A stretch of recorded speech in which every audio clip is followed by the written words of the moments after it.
জীবনে আর শ্বশুর বাড়িতে গিয়ে কোনোদিনও অসম্মানী হতে হবে না। এই ভিডিওটা দেখেন, তাই বুঝতে পারবেন। হ্যাঁ হ্যাঁ মা, আমরা যাব, কিন্তু তুমি তোমার জামাইকে একটু বলে দাও। ওকে আবার আলাদা করে বলার কি আছে? না মা, ও তোমার জামাই না, না বললে খারাপ দেখা যায় না। এই নাও, মা কথা বলবে। আসসালামু আলাইকুম মা, ভালো আছেন আপনি? হ্যাঁ হ্যাঁ, তোমরা চলে এসো।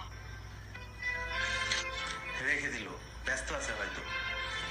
দাঁড়াও, ফোন দিচ্ছি আমি।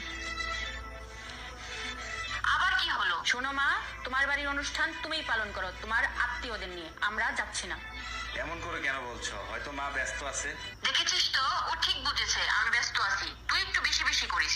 বিয়ে হয়ে গেছে তো, তাই নিজেকে অনেক বড় মনে করছিস। বিয়ের পর বড় হয়ে গেছে কিনা জানি না, কিন্তু আমার স্বামীর মান সম্মান আমি ঠিকই বুঝি।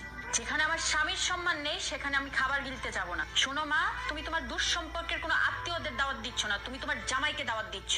তুমি বাসায় এসে দাওয়াত তো দাওই নাই, তুমি ফোনে ভালোভাবে কথাও পর্যন্ত বলো নাই, কেমন আছে না আছে সেটা পর্যন্ত জিজ্ঞাসা করো নাই। যেই দিন তুমি তোমার জামাইকে সম্মান করতে পারবে সেই দিনে আমি তোমার বাসায় যাব, তাছাড়া তোমার বাসায় পাও রাখবো না আমি। তুমি শুধু শুধু মায়ের সাথে কেন রাগারাগি করতে গেলে? ইনকাম কম থাকলে, টাকা পয়সা না থাকলে ছেলেদের একটু একটু অপমান হতেই হয়। তুমি কেমন ইনকাম করো সেইটা ইম্পর্টেন্ট না, ইম্পর্টেন্ট হলো তুমি ওই বাড়ির জামাই। তোমাকে যদি প্রাপ্য সম্মান না দিতে পারে তাহলে কখন ওই বাসায় পা রাখবো না আমরা।